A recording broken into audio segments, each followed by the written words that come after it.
Brethren, it's so good to be with you. We love coming down here because it's more like home. You know, the rest of the U.S., they don't have the palm trees, they don't have the hot sunshine, but you guys are like Palau. You can move to Palau and live there, and you can say, I'm already adjusted. That's right. So just come on over. David and I used to put a Bible verse on a little whiteboard on our little small fridge in the dorm room, and if I was leaving, I'd put one on for him for when he got back, and vice versa.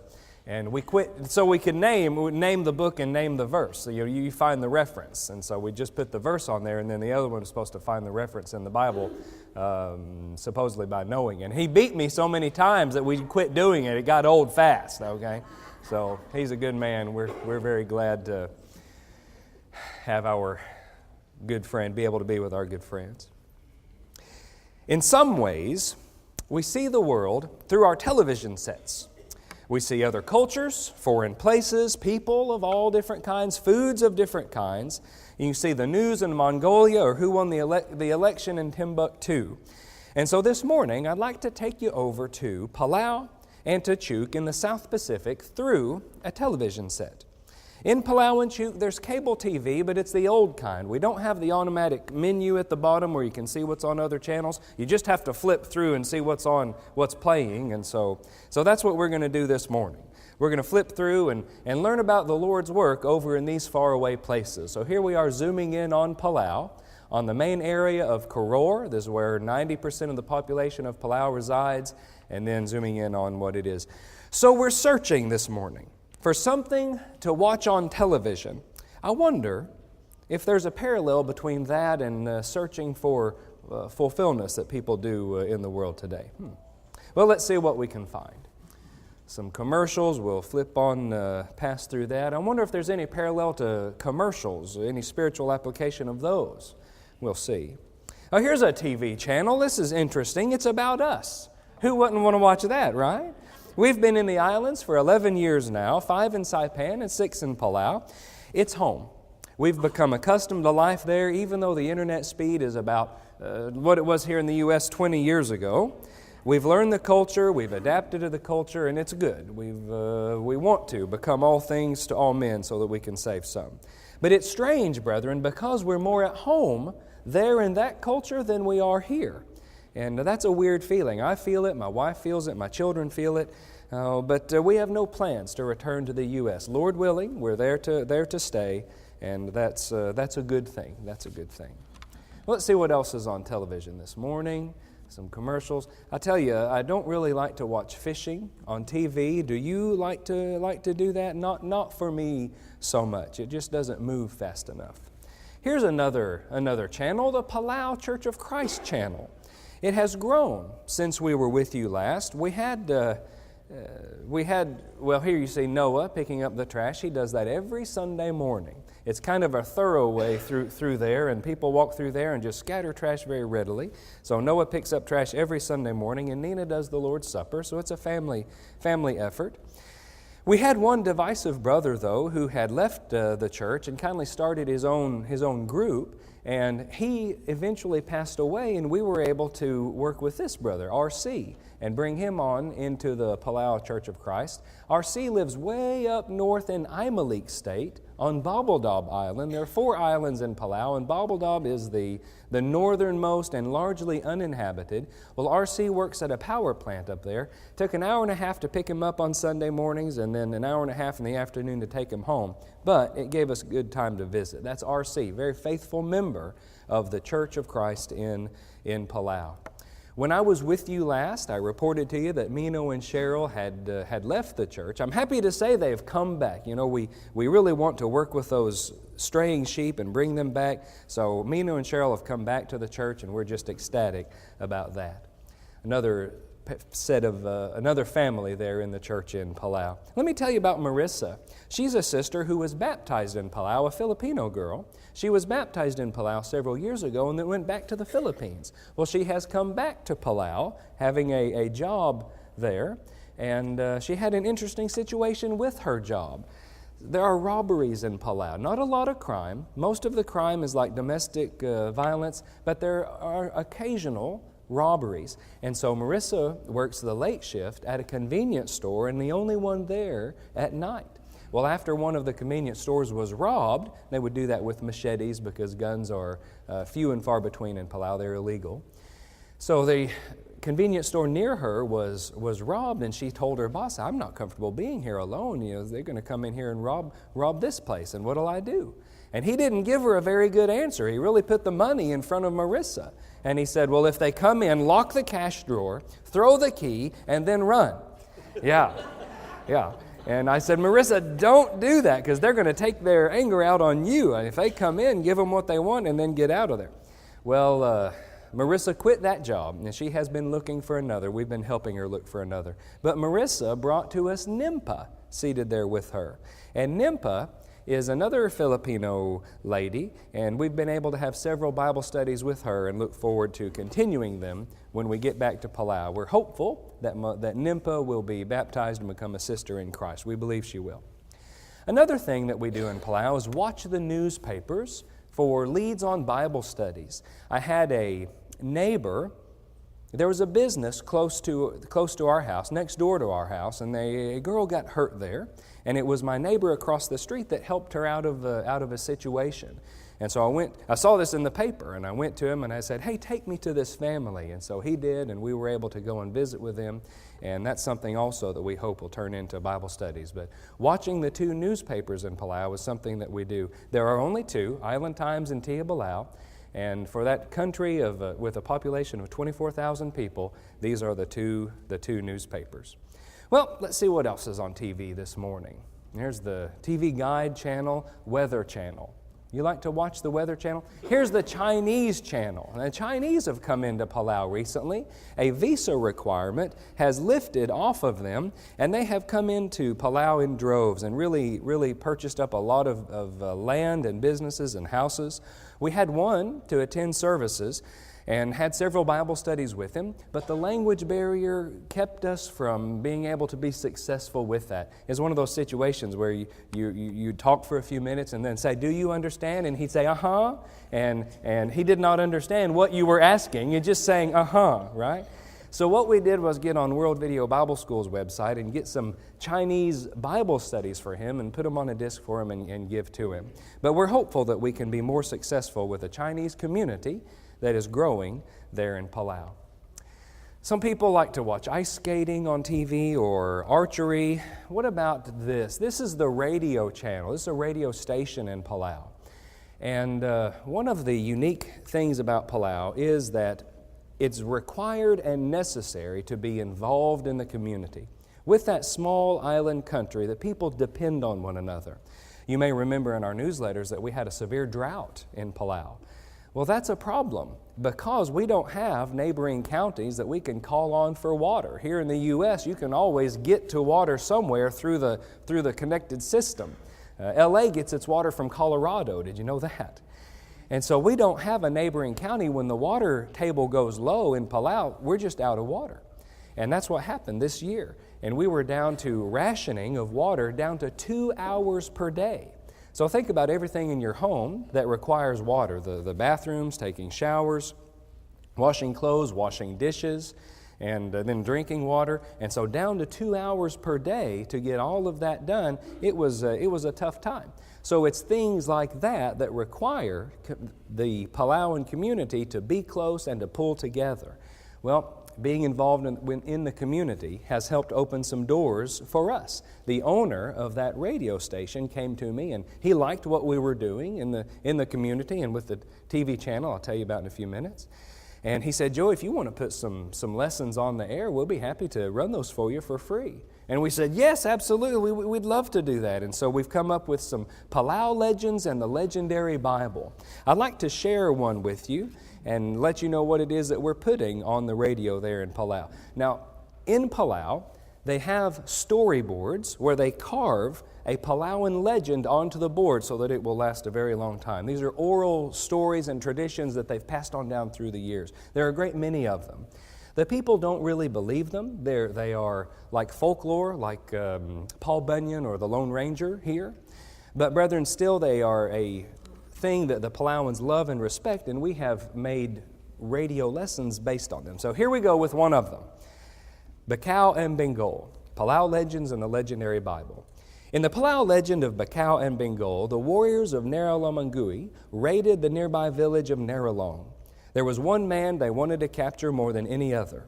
A special canoe was built that would carry 14 warriors and one prisoner. When it was finished, the men boarded the canoe and sailed through the night to Narralong. They silently crept through the village looking for the man and found him sleeping alone in the village by. They gagged him, tied him up, and carried him quickly back to their canoe. They headed back home, planning to deliver the man to the village the next day. Away they paddled, the same way they came, which was through a narrow passage in the mangroves. There was no moon that night, and the swamp was pitch black. Only a few stars gave the slightest amount of light. The warriors struggled to see their way through the mangroves. The man, tied up in the bottom of the boat, had a unique perspective. He could just see the outline of the branches overhead when they blocked the light of the dim stars. Being left alone in the bottom of the boat, he was able to free his hands, and then he waited. When the time was right, he silently reached up and pulled himself up onto a branch. The warriors didn't even realize he was gone. As the boat returned to Narralumangui, the sun began to dawn. The warriors realized their trophy was gone. But back in Narralong, the man reported all that had happened. So they named that tree Palau and Bengal, or the mangrove fighting tree. Well, there are some unique things about the nighttime. It can be hard to see at night. Paul and Silas were in trouble in Acts 17, and the brethren sent them away by night to Berea so that those who were looking for them might not see them. In 1 Thessalonians 5:7, we read, "For those who sleep, sleep at night, and those who get drunk are drunk at night." Usually people are drunk in the night. When driving in the early hours of the morning, we have to be more cautious, don't we? Watching for drunk drivers. Jesus said he would return like a thief in the night. 1 Thessalonians 5:2, "For you yourselves know perfectly that the day of the Lord so comes as a thief in the night." Like when a thief comes, it'll be a surprise. There won't be any signs or warnings, just, oh, he's here. It'll be a surprise. And 2 verses later, Paul tells us, "But you, brethren, are not in darkness, so that this day should overtake you as a thief." We look forward to the day of our Lord's return. We don't have to be anxious about it. When we love God and follow His Word, we can have confidence on that day. Isn't that good news? I'm Joey Treat with the Palau Church of Christ, learning from Palau legends and the legendary Bible. So that's another outreach for us that we're very excited about because of our involvement in the community and the generosity of this radio station owner. Well, let's see what else is on TV. There's an aquarium channel, an infomercial. We'll skip on past that. The Chuuk channel. Very good. The people of Chuuk are very poor, not enough jobs there. They earn about $1.50 an hour, those that are able to get jobs, and that's not enough to buy rice for the family. The screen is going to show you 3 different locations. This one is a house, and the other 2 are church buildings where our brethren are meeting. This is the Namon Church of Christ building, then over the island over to Epanuke Village.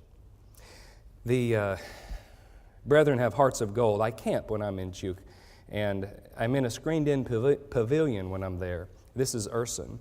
I'm in a screened-in pavilion when I'm there, and I was awakened one night by someone snoring. And I told the brethren what had happened.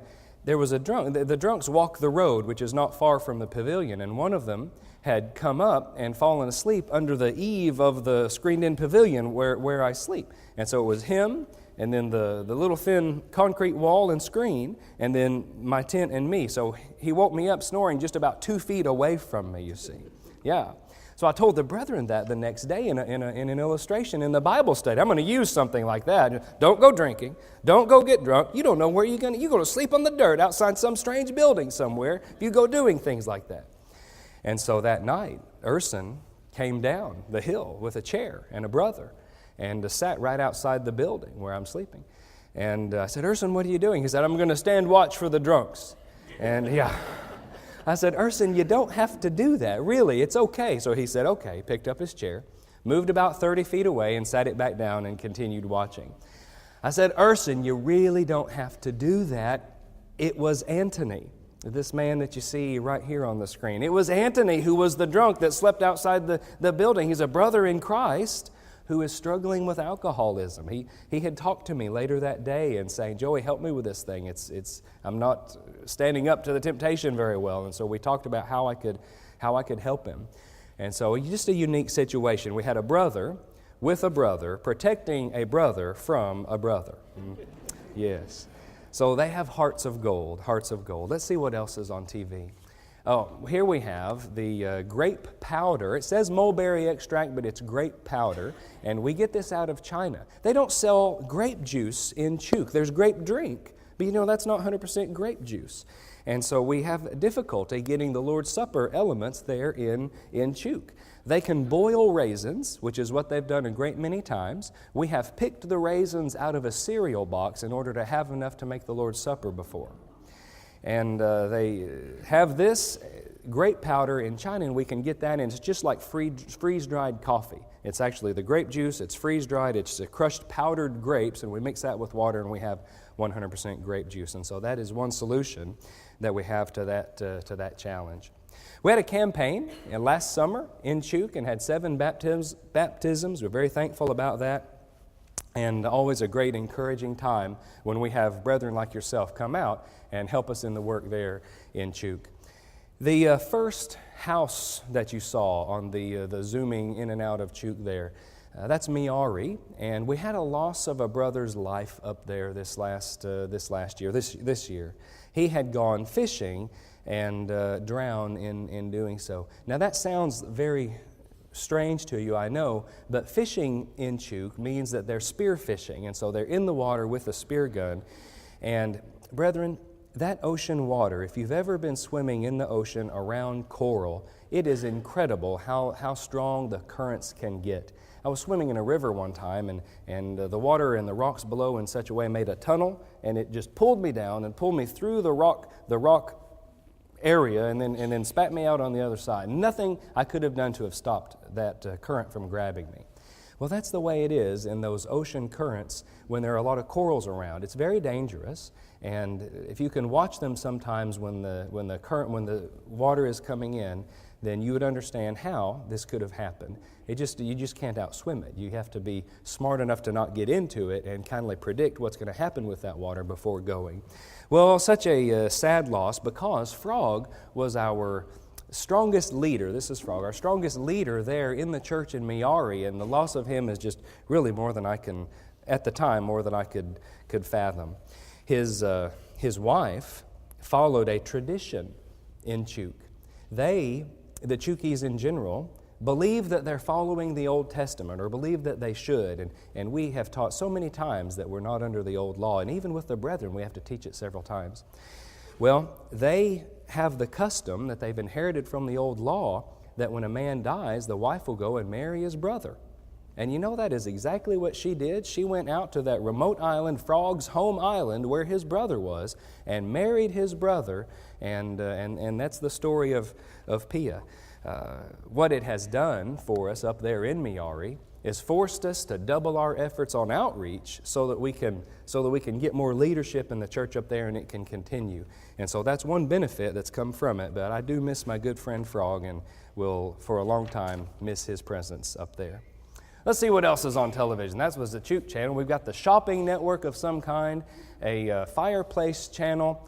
Here we go. Moving Mountains TV. This is a good one. This is our channel, Channel 67 in Palau. We operate it as part of our mission work there. We're able to do so very affordably because Palau's a developing country. We program it 24 hours a day, 7 days a week. And it's great, brethren, because we have a way into people's living rooms and are able to share the Word of God with them all the time, anytime. And so it's terrific. But you know, the question to be asked concerning a TV channel is, are the people watching it? Let's face it, this is religious TV. So are the people watching it? Let me share with you some of the feedback that we've gotten this year alone on the channel. One of our friends said, the picture on your channel looks good, after we'd had a fuzzy picture issue and the cable company fixed it. One Filipino lady, when we explained that we operated Moving Mountains TV, said, oh, that's you? She knew about the channel, but she didn't know that we were the ones who did it. Another said, I noticed Moving Mountains was down and is back up now. The power goes off about once a week in Palau, sometimes for several hours, sometimes all day or overnight. And whenever the power goes down, our channel goes down, and so that's not uncommon. Two different groups of people have asked us, how can we set up a TV channel, knowing that we had done it. Another friend mentioned watching a program on the channel. President of the Bank of Hawaii asked me when a certain program would be showing, and another friend said to me, I saw you on TV the other night. One family called and said, we can't hear it. The audio was messed up you see the video, but the sound wasn't playing. And so I went back and set it up again and turned it back on for them, and so they were able to watch the program. So how would you like to be able to call up NBC and say, can you restart that program? We missed the beginning of it, right? Well, you could do that if you were in Palau on Moving Mountains TV. They called back and they said, thank you. One lady was over at the house and she was on our back porch and she said, I recognize this. I've seen this on the TV channel. Yeah, that's right. And then we had the owner of that radio station let me know that he really enjoyed the Noah's Ark program. Have you ever seen that from World Video Bible School? Excellently done. They went over and toured the replica of Noah's Ark and made 3 about 45-minute shows based on Noah's Ark, and it's fascinating. Well, he watched it, and that was one of the things that helped us get the free airtime, I think. And then another lady, in her own words, said that what we were doing was cool. So you know what these comments tell us? It tells us that people are watching the channel. People are watching the channel. Now, what are they watching? Well, they're watching our show, Leaping in Faith. I'll tell you about that in a few minutes. They're watching and learning the plan of salvation through searching for truth. They're watching Bible questions and answers. They're watching In Search of the Lord's Way with Phil Sanders. They're watching What Happened to the Dinosaurs from Apologetics Press. They're watching shows about lying, raising children, the death of Christ, and even brotherhood debates. That's what they're watching on Moving Mountains TV. And so, it kindly brings up the general question of religious TV. Well, let's see what else is on. Let's see what else is on. A business speculation show, don't want to watch that. Here we have a train ride put on the television. Don't want to watch that either. Well, this is Leaping in Faith. This is our show, okay? And so this is the introduction. There's a 20-second introduction teaser followed by a 1-minute title sequence, and during that title sequence we have a cappella music playing that's upbeat.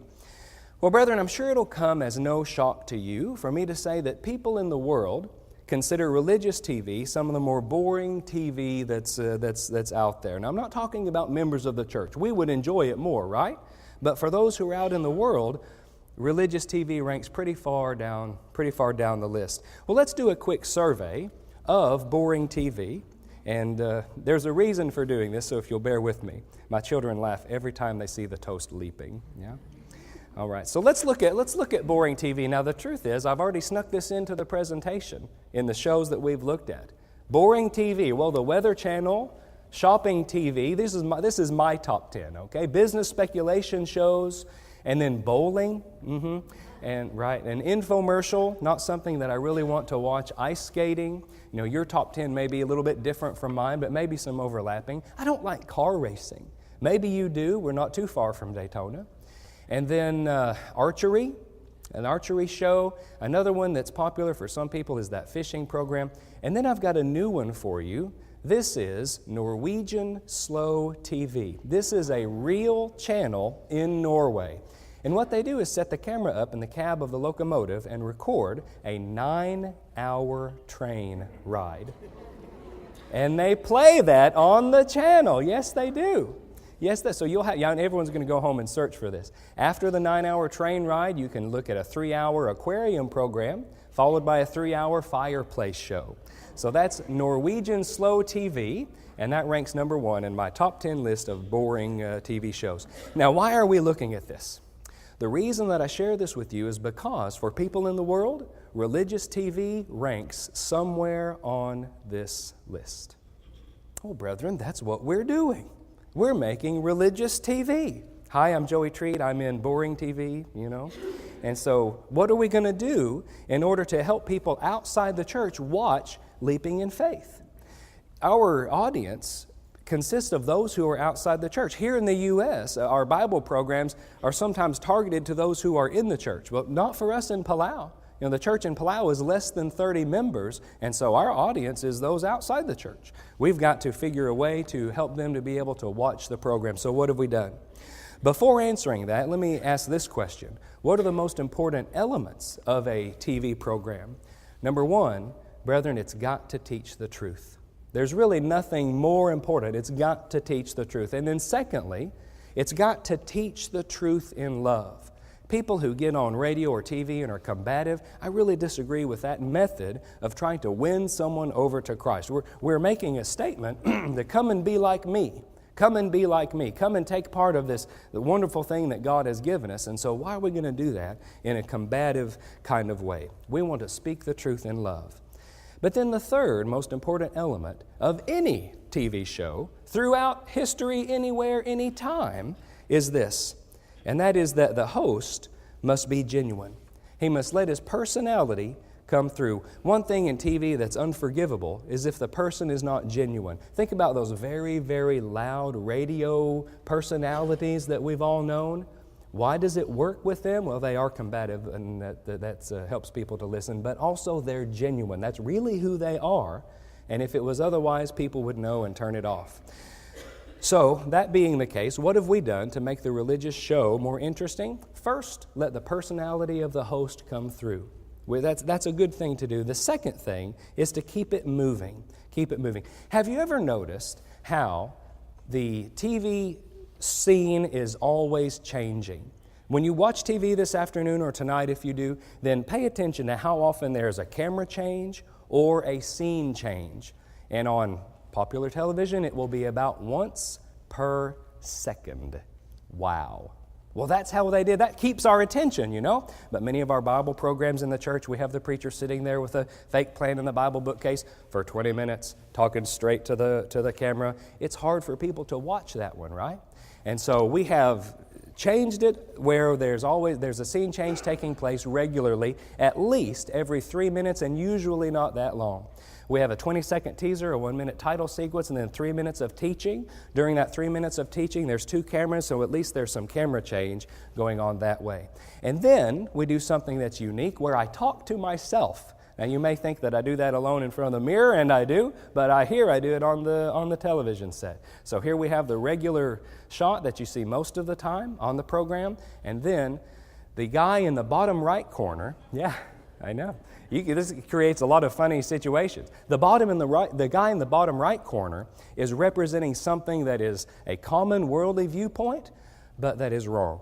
And in this one, I think he's talking about how he doesn't want to go to services every Sunday, that he doesn't feel like he needs to. He can go out on his boat, and maybe the fog is settling on the water, and it's just a very spiritual atmosphere, and he's communing with God that way. So why go to church? He's communing with God. The guy in the top left corner, notice with me, it's just a little bit bigger. That's a TV trick to show that guy's right? And the guy in the top left corner is explaining from the Bible why he needs to do that. Now, brethren, this is something that fits with the Palauan culture, because they don't address things directly. They do it indirectly. If one of the young men has done something and the older men want to correct him on it, they'll call a family meeting, and the older man will say to another older man or older lady a life principle or a thing, the way they do it in their family. He's talking to her, but everybody knows that really he wants it to fall on the ears of that young man. Indirect teaching. And so this helps to do that as well. I can correct myself in a good way, and then the people will be less offended, as if I was saying, you out there in the audience, you need to go to church every Sunday, right? Okay. And so then we have other parts of the show. We have amazing things from the Bible, and then other teaching and talk with self, and then a talk with Noah Treat, my son. Amazing things from the Bible is something that's 1 minute long, and it'll be something related to the main topic. On this one, the show on baptism, we're talking about where sprinkling came from, and that it's not from the Bible, but rather it is something that's recorded in history, invented by man. And then, after that, I have a talk with Noah Treat, and we'll do something. One of the lessons that we do, one of the talks that we do is on what is a tutor. Galatians 3:24 and 25, the law was our tutor to bring us to Christ. But maybe the Palauans don't know the word tutor, and they're not familiar with that. And so we talk to him, and Noah, do you need a tutor? Do you need some more teaching after school? And he'll say, no. And we go back and forth with that a little bit. And so these are the elements that we use to break up the show, and we hope, Lord willing, to make it a little more listenable for those who are outside the church. So that's what we're doing, and that is leaping in faith. Well, brethren, we did find something to watch, didn't we? And we were able to fulfill our mission that way. You know, like we searched for something to watch, people in Palau and people across the world are searching for something to help them to be complete, to be right, to understand that there's more to this life than just what we're living for ourselves. Leaping in Faith and Moving Mountains TV helps them to do that. You know, Leaping in Faith and Moving Mountains TV is just one piece of our mission work, and even though I focused more on it time-wise this morning, it is just one piece. And so we are very thankful to you for your help in the islands and for your support of us through the years. Thank you very much. We have time? Yeah, we have time? We have time for questions. Do you have anything that I can answer for you? Any curiosities? What do they do when you're not there? That's a problem. That's a problem. The men are very shy, and it's again one of those things that's cultural, and it's very difficult for me to explain to the American mindset. They don't have the idea of, well, necessity is laid on me, so I'm going to get up there and preach even though I don't want to. They have the thinking of, I can't do that, I could never do that, and they are sorely tempted to just skip the services rather than come and do what is needful for them to do. So each year, when we come back to report, I get one brother on the hook to be the organizer, you know, and so you here's the keys, and you can open the building, and it's resting on you, and you can do it. And then I stay in touch with them to make sure that they are doing it and that they're organizing the services. I write out every portion of the service and leave it with them so that they'll do it. I give them 8 weeks worth of worship services, and then they cycle those until I get back. So that's it. Hi, Joey. Hi. How often do you get a contact that comes as a result of the TV programs and the radio programs? Right. Well, we hear from it regularly. Everything that I shared with you there is just feedback this year. And so we have, yes? Something that would lead to a Bible study. Something that lead to a Bible study. Well, we're still seeing the results of that and looking for the results of that. We've got leads that have started that haven't led to the Bible study yet. And so that's where that's at. Yeah. Leaping in Faith has only recently gotten on the air, and we're expecting that to bring in exactly what you're talking about. Okay, thank you. Another question? What's the coverage Of the TV channel? Yeah, who all sees it? The whole country. We do not have the satellite TV providers like you have here, and so the cable company is the only TV provider in Palau, and we are direct to cable. So we don't have anything going over the air, as the expression goes, but rather it's direct to cable. And what that means is the whole country gets a cable subscription, and we reach everybody who does that. And it's 3,500 homes, but there are many people in one home in Palau, and so we reach everybody. Mm-hmm. Yeah, the number of people that we reach through the cable that way would probably be 98% of the population. How much does that cost? We spend $300 a month for our cable connection, and that's it. Whatever then I spend in power operating the cameras. And so there's a one-time cost. The cameras are $3,500 each. We have 2 of them, and really that's about it. I have some lights, $1,200 in lights. So very, very low, considering that it's a TV studio and one-time thing, and then $300 a month. Yeah. But you're emanating the cable cast from your location? That's right. To send to the cable company? We have one small bedroom in our home dedicated to it. That's what you saw there, and that's it. Mm-hmm. So not even an outside rental space. Mm-hmm. So if you had a battery backup system, it could keep going even if you had a power loss? Yes, that's true. That's right.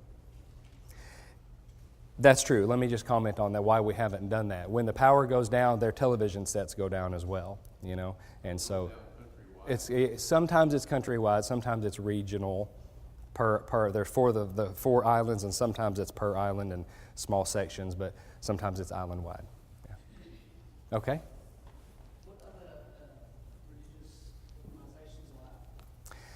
The other religious groups in Palau, what are they? Catholicism is the number one because they came in the 1600s. The second most common religious group in Palau will be one that's surprising to you, and that is Seventh-day Adventism. They have taken a strong hold, and we have several businesses in Palau that close on Saturday, say goodbye to those dollars because of their religious beliefs, so they're dedicated. The third most common, from there it really breaks down into smaller groups. You've got Mormon and Baptist and others, but none of the others are very big. Yes? Do you have provision to have someone call in and be on the air with you, and do they? We want to do that. We have a drastic manpower crunch. One of our next goals is to be able to hire an assistant. We can do so very inexpensively in Palau. It'll not be someone who's had any training in the business, but we will train them. And what we need them to do is to set up the cameras, set up the lights, and then do video editing for me. So our progression is hire someone and then be able to produce Leaping in Faith more often. At our best efforts, we can produce one show about per month. It should be one per week. So when I hire somebody, then we can produce one per week and then get to what it is that you're talking about. On Thursday nights, I want to do a live call-in Bible show where people call in and we answer the question live right there on the air. I would love to do that. I think it would have a great, great impact on the people of Palau. How many members do you suppose are active in Palau? And members of the church, how many are active in Palau? 20. We have, if we counted up everybody, including the, what do you call them, drifting members, okay, we would have 30, but 20 are active. Mm-hmm. So it's a small group, but a good group, and it's growing. It has grown over the last 2 years. Yes? Where did the belief in following Old Testament laws come from? Who knows? Well, okay, so these people are not connected to the internet. Now, can you remember back that far? Because what connection to the internet does is give us a global view and a global understanding, and certainly larger than just our little town. But can you remember back when people just lived in their little town and ideas and beliefs fostered and permeated among those groups? And if everybody said roses are black, well then everybody else believed roses are black. And so this thinking is down to this little island, and they have raised their children and talk among themselves, thinking that and believing that we are under the old law and we follow the old law, or just the whole Bible. And for example, the thing about marrying the brother, it's just part of their thinking. It's part of their culture. It's how they were raised, and it's difficult to change that. We really have to dig deep into the verses that say we're done with the old law to do that. And still, they'll scratch their heads and look at it and think, and they believe me. They believe I'm telling them the truth, but that doesn't make sense with what they've heard all the rest of their life. Another question. Yes. I'm sorry? We're in Koror, Palau, and so we work with the island country of Palau and the island state of Chuuk in the Federated States of Micronesia. And so those two areas are where we're working. Yes. They are very receptive. Just like here, they're more open-minded and willing to look and learn, and so that the youth are a good place for us to be working. And we have a couple members with children, even in the teenage years, and so yes. Mm-hmm. But if you're thinking in terms of can we come out and do a campaign and work with the youth, yes, that's something that we could benefit from. Mm-hmm. It is a 24-hour trip to get from here to Palau. And you can go Delta, and the main flight path for Delta would be Atlanta, LA, Tokyo, Palau. Or you can fly United, and that would go Atlanta, Honolulu, Guam, Palau. But buy a neck pillow because you're going to want to sleep on that flight, let me tell you. Okay, time was? I'm in Chuuk 1 week every 2 months. 1 week every 2 months. I have a young family, so it's hard to do more than that. I want to do more than that. Cost-wise, it's prohibitive to take the family, 3 kids. It would cost, $5,000. Tammy says 4. in order to take the family just in airfare to Chuuk. And so those are some of the limiting factors. But if I had a rich uncle, okay, we would all go to Chuuk together and set up a house there and divide our time more equally between the two. Mm-hmm. Good. Any other questions? Yes. About 3 congregations in Chuuk. Yes. What are their strengths?